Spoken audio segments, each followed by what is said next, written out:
இறைவன் முன்னிலையில் ஆன்மாக்கள் தொழிற்படும். அவன் இல்லைன்னா நமக்கு தொழில் இல்லை, அவன் இல்லைன்னா நமக்கு இச்சை இல்லை, நமக்கு இல்லைன்னா செயல் இல்லை. எனவே அவனுடைய சன்னதியில் தான் நாம் செயல்படுறோம். ஆனால் நம்ம அவன் சன்னதியில் இருக்கிறோங்கிறத மறந்துடுறோம்.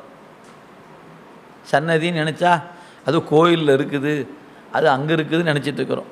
இல்லை, நாம் இருக்கும் இடம், நீங்கள் அவனை நோக்குகிற இடம் சன்னதி. இப்போ இங்கே உட்காந்துக்கிட்டு நாமலையாரே நினச்சிங்கன்னா நீங்கள் நினைக்கிற இடம் சன்னதி.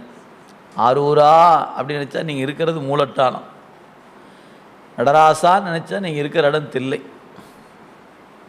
இது உணர்வினுடைய நிலை. ஏன், அவன் எங்கும் இருப்பதுனால நீ நினைக்கிற இடம் சன்னதி. சன்னதினா என்ன பொருள் தெரியுங்களா? நீங்கள் போய் பார்க்குற இடம் சன்னதி இல்லை, அவன் உங்களை பார்க்கறது சன்னதி. அவன் உங்களை பார்க்குறான் நீங்கள் நினச்சிங்கன்னா நீங்கள் சன்னதியில் நிற்கிறீங்கன்னு அர்த்தம்.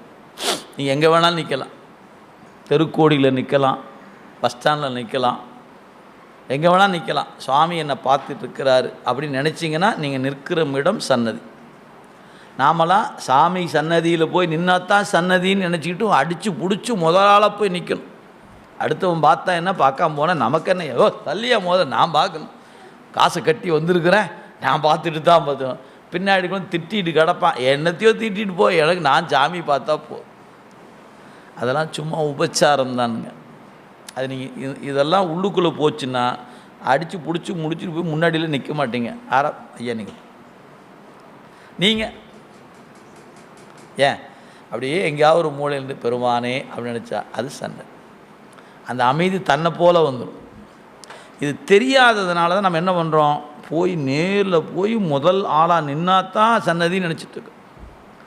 அவன் நம்மளை நினைக்கிறான் பார்த்தீங்களா, அவன் நினைக்கிறான் என்கிற நினைப்பு உங்களுக்கு இருக்குமானால் அது சன்னதி. அது எங்கே வேணாலும் இருக்கலாம். இதுதான் நம்ம சித்தாந்தம் படிப்பதில் ஆழமாக மனதில் பதிய வேண்டிய ஒரு செய்திங்க. எனவே நமக்கு இந்த 100 ரூபா டிக்கெட்டு, சிறப்பு தரிசனம், முதல் ஆளாக போய் நிற்கிறது, எல்லாத்துக்கும் வணக்கம். நீங்கள் போ, அவங்க கூப்பிட்றாங்க, இல்லையா வாங்க போய்ட்டு. இந்த பக்குவம் வாய்க்கணும். இது வாய்ச்சிருச்சுன்னா சிரமமே இல்லை. நம்ம எந்த இடத்துலையும் போய் என்ன பண்ண வேண்டியது இல்லைங்க, முட்டி மோதிக்கிட்டு கசக்கி பிழிஞ்சிக்கிட்டு கடக்க வேண்டிய வேலை ஒரு வேலையும் இல்லை. அதனால தான் எங்கேனும் இருந்து உன் அடியேன் உனை நினைந்தால் அங்கே வந்து என்னோடும் உடனாகி நின்றருளி இங்கே என் வினையை அறுத்திட்டு எமையாலும் கங்கா நாயகனே கழிப்பாலை மேயானே. அவங்க நினச்ச இடத்துக்கு அவர் வந்துட்டார். அதுக்கு பேர் தான் சன்னதி. அது நமக்கும் வாய்க்கும். ஆனால் அதை நீங்கள் உணரணுமே. ஏன், அவன் எங்கும் இருக்கிறான், அவன் இல்லாத இடம் இல்லை. எனவே நான் இப்போ நினைக்கிறேன் பெருமானே அப்படின்னு நினச்சா நாம் இருக்கும் இடம் சன்னதி.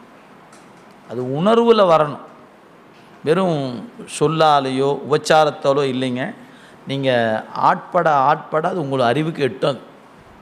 ஏன், அவர் எப்போதும் என்னை பார்த்துட்ருக்கிறார் அப்படின்னு நினைப்பு வந்துருச்சுன்னா அது சன்னதி தான். எப்போவாது தான் அவர் நம்மளை பார்க்குறாருங்க அப்படின்னு நினச்சிங்கன்னா அது சன்னதி அல்ல. எப்போதும் அவர் என்னை எப்போதும் நினைப்பவன் அவன். நான் தான் எப்போவாது அவனை நினைக்கிறவன். அது புரியணும். புரிகிற காலத்துக்கு விளங்குற அன்னைக்கு ஒரு அன்பு ஏற்படும். நமக்கு அவருக்கு ஒரு உறவு இருக்கும், ஒரு அன்பு இருக்கும். அது அனுபவத்தில் விளங்கி கொள்ள வேண்டிய ஒன்று.